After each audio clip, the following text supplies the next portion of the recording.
Yo, what's going on, everyone? It's Brian and Jim here with Drink a Beer and Play a Game, and we are doing another Level 50 Club update. Yes, we are updating for the month of May 2022 for the games that we beat, and slower month, a little bit of a slower month. Yeah, Got some bigger games out of the way, though. Yeah, I feel like I've made a lot of great progress getting rid of big games, but it's definitely not much this month.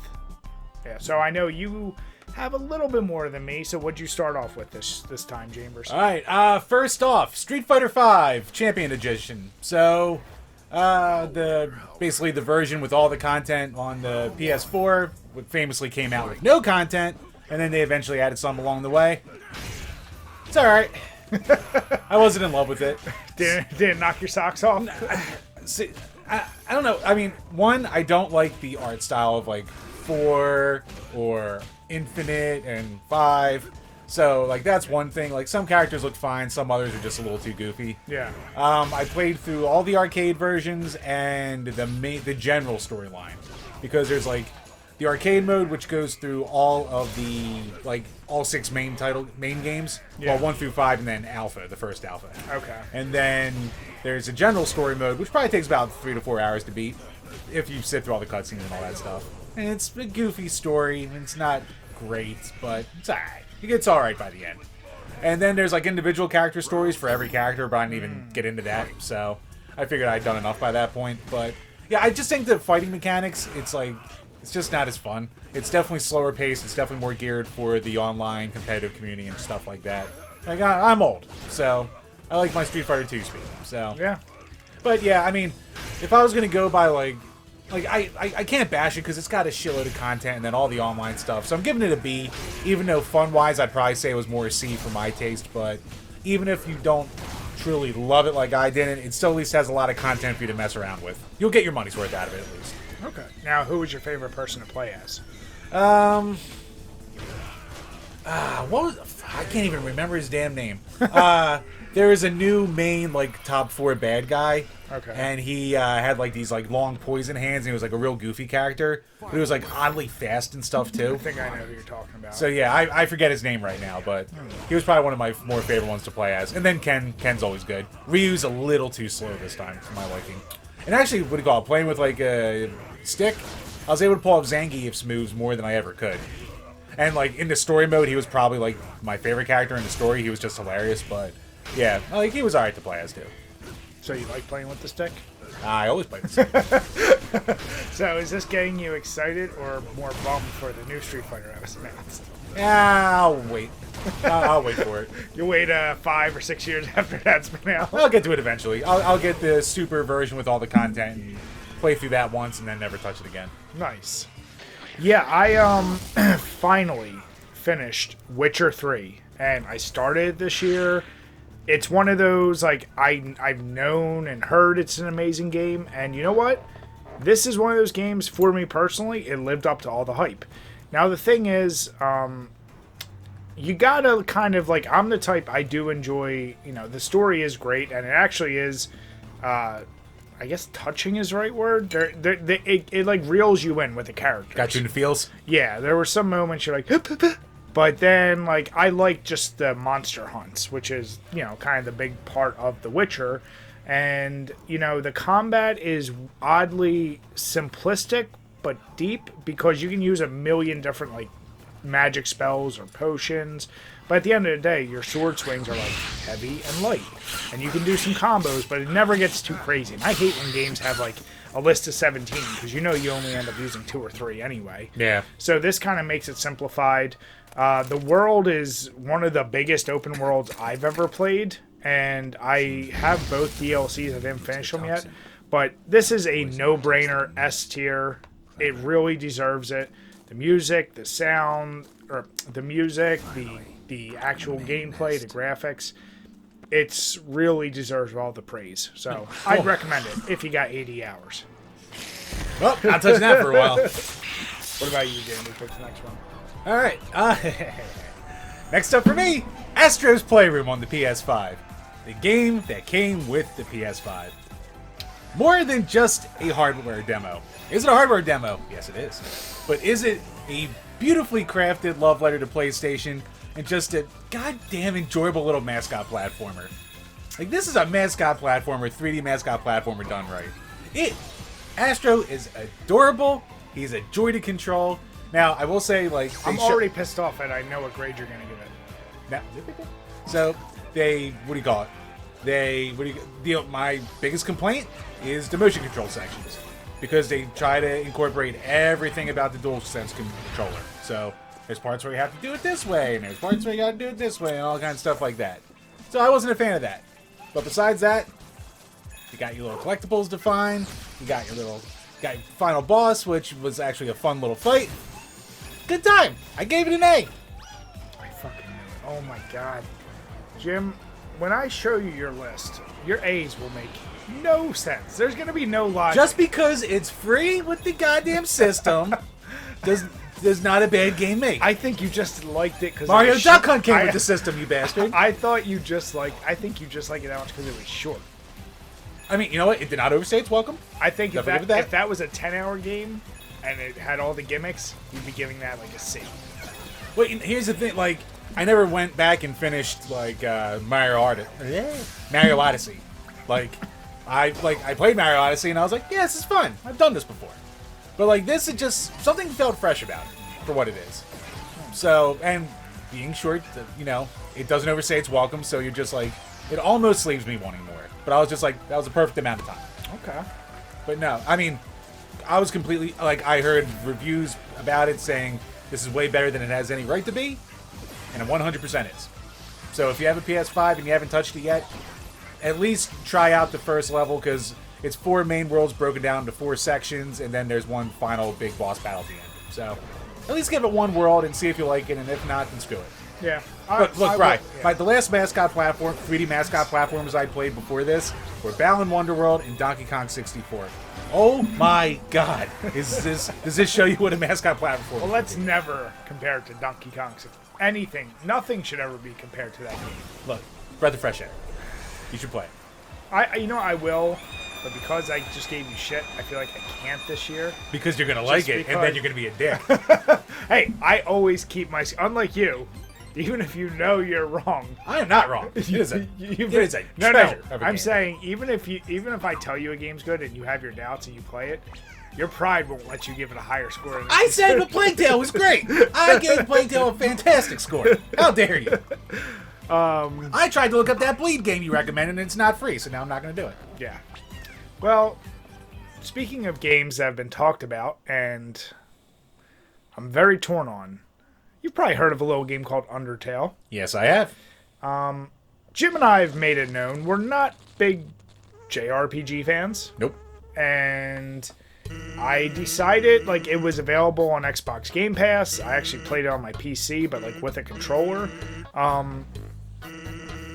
Where do I start with this? The soundtrack is what everyone says it is. It's amazing. It's probably one of the best soundtracks that recreates that 8-bit style. Like, better than any game I can think of in the past decade. So I'll say that.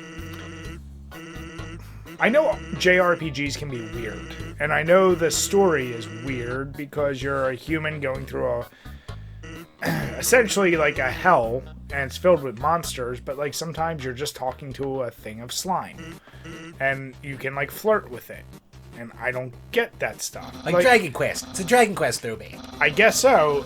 I'm not familiar with that kind of stuff, and it all basically boils down to, are you going to be evil or show mercy to these things? And that greatly impacts your ending. It's one of those where like your ending can either be you were very evil or very good, and then there's like good and evil and then neutral. So you can get a couple different endings. Only if you hit the extremes do they change. But by the end, it was one of those, like, I appreciate what they tried to do, and yeah, there is some message in there. I don't think I see myself really going back, except for I'd want to hear that soundtrack over and over again, because it was that good. The best I can give it would be like a B-. And the only reason it's not a C is honestly that soundtrack. You and I have said soundtracks, like, to have an A or S, you know you and I are going to think they're going to at least have an okay soundtrack. It's not great. this one, like, yeah, JRPG style is just not for me. So I get there's people out there who absolutely adore the game. Kudos to you. I don't know. For me, I'd be more curious to see what you would think of the game. Yeah. Because I know you kind of like the cutesy style. I do. But it's cutesy, but it's also like, I don't want to say horror. It's like odd. I don't know. I can't describe it. Like, there's like evil plants and then the music gets creepy. It's tough to describe. Oh, what, with Flowery? Yeah. Whatever his name Yeah, was? so you kind of know about it. I only know because, like, there's this YouTuber years ago. His name was Blaster Brewmaster. Okay. So he was like, he would always do like live streams and shit like that. But he was also like, we're talking like 2016. He was almost like a proto VTuber because he would have like do Let's Plays of like Undertale or Binding of Isaac with like an avatar of an Undertale guy in the corner. And like he blew up to like 10,000 subs like over the course of a year from it, and then he just like disappeared. Like I have no idea what happened to him.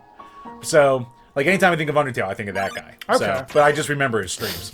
No, like I said, that would be one. And luckily, it's not a very long game. So I think you should try it because, like I said, even if you don't finish it, I want to see what your take is. Yeah, it's one that I always felt like I probably should touch. Yeah. What about you? What's next? Speaking of RPGs, Fire Emblem, The Sacred Stones. So, we talked about it on podcast briefly. So, this game took me about a decade to finish. Because I am a 3DS ambassador. I got it in right almost at launch. And because there was no games for it, and it was greatly overpriced. They did, like, after 6 months, a price slash. And for all of us suckers, they gave us a whole bunch of games that, to their credit, never ever came to the eShop or the Virtual Console in the system. So, like, these are, like, exclusive to us suckers. So, yeah, this is one of those Game Boy Advance games. I've never played a Fire Emblem game beforehand. Now, I played Heroes on the Switch, but that was boring. So, that was the, what do you call it? The Dynasty Warriors clone, but just with Fire Emblem characters. Yep. So, yeah, that one was boring. I didn't like that. So you one. never played the official series? Never played the official series. Yeah. So, I enjoyed it.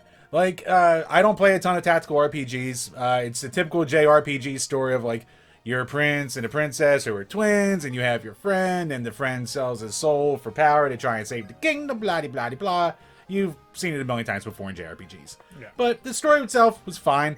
And, like, tactical RPGs are kind of weird, because I almost feel like there should be more strategy that goes into them. But then it really just turns into this guy can hit 2 spaces away, this guy can hit 1 space away.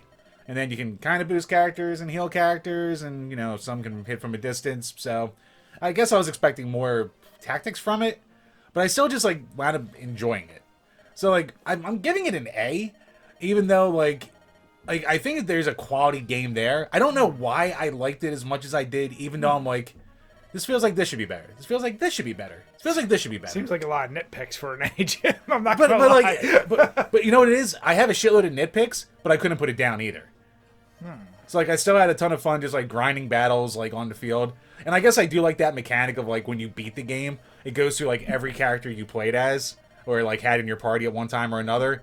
So it'll be like, you know, this guy, and they'll give a little story to all of them. Oh, okay. Or it'll give a little, you know, little end screen story, but it'll also say, you know, if the guy died, which a lot will die, died on this field, died in this battle, died in this chapter. So it's kind of like, oh, I remember that guy. Ooh. So, it's a weird one. Like, I'm not going to go back to the genre anytime soon, but it's one I'm glad I've touched and finished off. Something I don't normally do. Okay.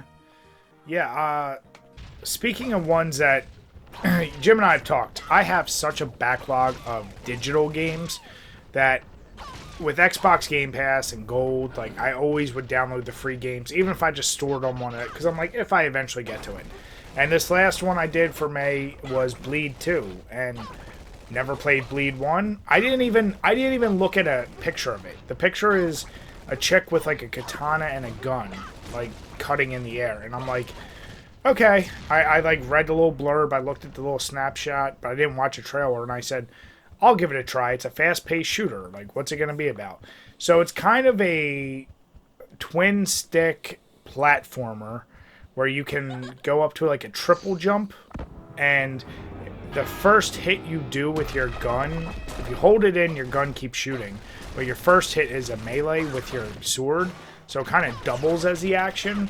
And the majority of it is just like, you know, go around the level, hit people. When certain colors come toward you, you can reflect them back, yada, yada, yada. it was a really like 2 or 3 hour game. I didn't even have a concept of how long it was going to be, but the controls were so tight. Like I'm saying, the fact that your melee would like happening so fast, I was shocked how well the input was taking like my reflections, and the shooting and the jumping. Like that third jump and the ability to kind of glide when you jumped made you like flow through the level. There wasn't a lot of like you're stuck in this section trying to jump. Like I felt like I was continuously moving through the level, and I like that style. So the soundtrack was really cool. I would equate it to like a generic shooter, but like it kind of knows it's trying to go for a retro feel, and it does it better in a way. So I'm actually giving this one, I'm going to give it a B just because it's limited by how short of a game it is. And although I'm sure there is something you can dive deeper with, I can't give something like this an A. The controls were really tight. It was fun. I'm not going back to it, but if you find it for free like I did, I would highly, highly recommend it. Yeah, I looked for it, and by the time I did, it wasn't free. Like, I'm not spending 15 on it, but... Yeah, I wouldn't. I mean... Would you spend 15? Now that I beat it, no. But if you really like the first one, and I'll be honest, I didn't dive into the other modes, if that's your jam and you like that shit, you might get your money's worth out of it. Alright. Yeah. But no, a solid B for that. Cool. And my last game was one of my New Year's resolution games, Metroid Dread. One of the most hyped games of last year. And you know what? It was really good. Obviously, the biggest thing they added to the series were the Emmy robots, which basically they're unkillable until you get a power-up. So basically, the thing is you like go to a section, there's going to be an Emmy in there in certain parts, and you'll see them clearly on the map screen. Yeah. And, you know, it basically becomes, oh shit, gotta avoid this thing. And then those are really intense sections, and that's interwoven with other standard Metroid exploration stuff. So besides the Emmys, it doesn't really reinvent the wheel. And I know like the melee and counter timing stuff was brought over from Samus Returns, but from what I hear across the board, it was done way better in this one. And I gotta say, Samus, a dream to control. Like running, jumping, parkouring everywhere. It's so fluid. It's like it's really fun running around with her and exploring. If I had a big problem, the exploration wasn't really as necessary in this one as it was in other ones. So it's definitely more open than, say, Metroid Fusion was. Yeah. But like when I beat the game, I finished it with like just shy of like maybe 60% of the items found, and I didn't even remotely need that many. So like I never felt like I was running out of bombs or anything like that. But no, the control scheme on the controller, really well done. They controlled great. The gameplay, if you like Metroid, very It's fun. a solid one, yeah. Yeah, just doesn't reinvent the wheel outside of the Emmys, and the boss fights were great too. And the little bits of story they threw in there was just enough. Like I know some people thought it was a little too much story. I thought it was perfectly fine. So I'm giving it an A. Okay. Now, how much would you be willing to pay for it? I mean, I paid full price for it. Like it's still a year later, and of course it's still full price. Well, no, I used a couple GameStop coupons, so I think I paid like $40 for it. So, I mean, I was fine with my $40 purchase. But if you had paid the full 60, I probably would have been fine with it still, but it's a thing where it's like, you know, once you beat it, you beat it. You can always go back and do it again, but... Well, I mean, they did add in a boss rush mode eventually. Yay. But, yeah, I mean, if you like Metroid games, you won't be disappointed, but it's probably not worth the $60. Because, yes, I know, you bastard, from the Power Hour, when we were arguing about whether it's going to be worth $60 or not. I'm just... You were just saying it based on the graphics and what you saw. I was just saying, I know you're a big advocate for piracy, so... Yeah, go steal it. I don't care. I'm not Nintendo. I don't worry buy it. If you want to steal it, go steal it. I don't care. But yeah, no. But if you want to pay for it, you won't. If you want to pay for it and you like the genre, you won't be disappointed. And if you don't want to pay for it, then don't. Yeah. I don't care. But no, solid game though. Hey. Nice. Yeah, so that wraps up this month's update, and hopefully, I still think we're on pretty good pace. Yeah, I'm up to 29 games, I think. Yeah, so we're both past the halfway point. We're halfway point through the year. So, I mean, I think we'll easily clear it. Now, once again, we want to give the bigger shout out to all you who have joined. The link is below. Make sure you check out this chart. There's people, our buddy Lucas, he's in the 70s. He's at minimum 75. I think he's probably beaten like 1 or 2 since this video. But Yeah, and then our other buddy, I think Big Hat Paul's over 50. he's over 50 now. So you guys are absolutely killing it. Keep up the good work and keep sending in submissions. Our buddy from Blade Blur, Matt from Not for Human Consumption. he He's just in the submitted 20s. his whole thing. Yep. What do you call it? Dan from Console Wars. So, it's buddy of ours, it's other content creators, it's just random schmoes. Everyone's, welcome you all to join us. Yeah, and if you even haven't been submitting, if you want to send us just a big ass list, say I beat these many games, just tag us, do level 50 club, and we'll add you to the list. Yep. With that, we want to say have a good night, everyone. Cheers. Cheers, guys.